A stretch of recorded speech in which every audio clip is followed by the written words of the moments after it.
club sandwich. On le voit partout, hein, que ce soit dans le petit resto du coin ou dans un grand hôtel de luxe. C'est comme le grand classique, la valeur sûre.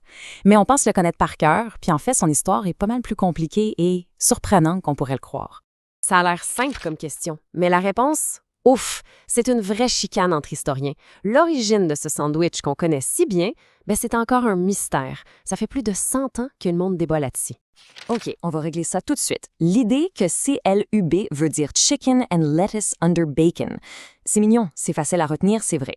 Mais les experts sont tous d'accord, c'est une légende, purement et simplement. Ça a été inventé bien des années plus tard. Non, pour la vraie histoire, faut faire un petit voyage dans le temps. Imaginez, on est à New York à la fin du 19e siècle, dans des clubs privés très exclusifs, remplis de gentlemen qui parient, qui socialisent et qui apparemment inventent des sandwichs qui vont finir par faire le tour du monde. Alors voilà, on arrive au cœur du problème. Il y a 2 clubs, 2 établissements super chics qui se battent pour dire « c'est moi qui l'ai inventé ». C'est une vraie rivalité entre New York et Saratoga Springs. Chacun a sa version. Alors allons voir ça de plus près. Bon, voici nos 2 compétiteurs. Dans le coin gauche, le Union Club de New York. Leur preuve, un article de journal de 1889 qui part d'un sandwich servi chaud avec de la dinde et du jambon. Et dans le coin droit, le Saratoga Clubhouse, un club de jeux super select. Là, c'est plus une légende qui dit qu'ils ont créé le sandwich vers 1894 avec la fameuse combinaison poulet-bacon qu'on mange encore aujourd'hui. Alors, qui a raison? Le jury délibère encore. Mais qu'il vienne de New York ou de Saratoga, une chose est sûre, sa popularité a juste explosé. Regardez cette ligne du temps. C'est fou. En même pas 15 ans, il est passé de snack secret dans un club privé à star de l'exposition universelle de 1904. Ah, et un détail important, c'est en 1903 que la tomate s'invite officiellement dans la recette. Aujourd'hui, on ne pourrait pas s'en passer. OK, on a vu d'où il vient et quand il est apparu. Maintenant, la question, c'est de quoi il est fait, au juste. Qu'est-ce qui fait qu'un club est un club? On va décortiquer ça ensemble. Voilà l'équipe de rêve. Le pain grillé, c'est la fondation. La volaille, c'est le cœur du repas. Le bacon, pour le côté salé et croustillant. La laitue et la tomate amènent la fraîcheur. Puis la mayonnaise, ça, c'est la colle qui tient tout ensemble. Et l'œuf dur, c'est pas toujours là, mais c'est un ajout super populaire qui le rend encore plus riche. Et là, on arrive au sujet qui fâche. La fameuse 3e tranche de pain. Ah, c'est la grosse chicane, l'élément qui divise tout le monde. Est-ce qu'elle est essentielle ou c'est juste une erreur de parcours? Et il y en a qui ont des opinions très arrêtées là-dessus.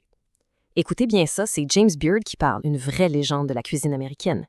Il a dit de la 3e tranche « Je n'ai aucune idée de qui est responsable de cette monstruosité. Sa présence est une bâtardisation. » Wow! Il n'y allait pas de main morte. Pour lui, le vrai club, c'était 2 tranches. Point final. Mais bon, malgré les puristes comme James Beard, c'est la version à 3 étages, le triple decker, qui est devenue la norme.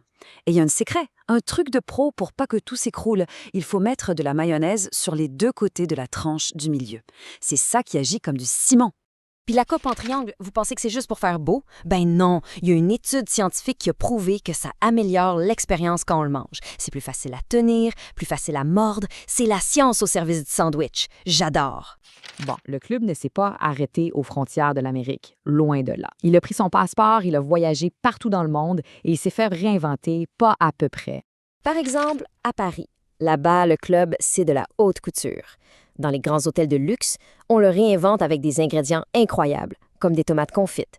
Et bien sûr, un prix qui vient avec. On peut parler de 37 €. Quand même. Pendant ce temps-là, au Japon, il a un cousin spirituel, le katsu sando. Les ingrédients sont pas pareils, on parle de porc pané, de pain de lait, tout mou, mais l'idée de base, un repas complet et super satisfaisant entre 2 tranches de pain, elle est là. Et bien sûr, le club a su s'adapter à notre époque. Ce n'est plus juste pour les amateurs de viande. Aujourd'hui, on trouve des versions végé incroyablement créatives. On remplace la volaille et le bacon par du chou-fleur rôti, du tofu fumé, de l'avocat. Les possibilités sont infinies. Et si on veut parler d'extrême, tenez-vous bien. À Hong Kong, il y a eu un club sandwich deluxe à 63 $. Qu'est-ce qu'il y avait dedans? Du caviar beluga et du bœuf wagyu. Oui, c'est le record du club le plus cher au monde. Mais le club n'est pas juste une star dans nos assiettes. C'est aussi une vedette de la culture pop. On le voit au cinéma, on le lit dans les livres, il est partout. Pensez-y, c'était le sandwich préféré de Wallis Simpson, la femme pour qui un roi a abandonné son trône.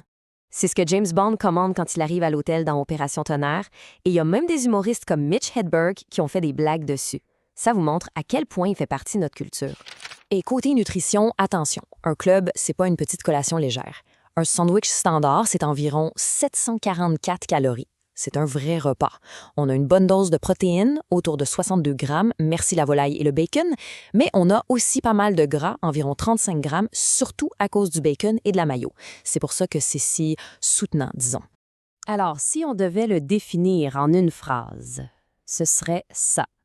Un club sandwich, c'est bien plus qu'un sandwich. C'est un symbole mondial de réconfort, de quelque chose de fiable. C'est la promesse d'un bon repas, peu importe où on est sur la planète. C'est quand même fou son parcours. Ça a commencé comme une collation secrète pour des parieurs riches au 19e siècle, et aujourd'hui, c'est un repas sur lequel on peut compter partout dans le monde. D'exclusif, il est devenu universel. Quelle histoire! Et toute cette histoire nous amène à une question plus large.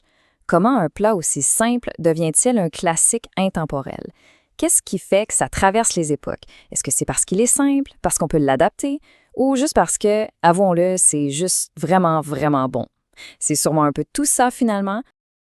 Donc, comme je disais, la réaction a été incroyable jusqu'à présent. Oui, et ce qui est intéressant, c'est la diversité des retours que nous avons reçus. C'est ça qui rend l'émission si spéciale.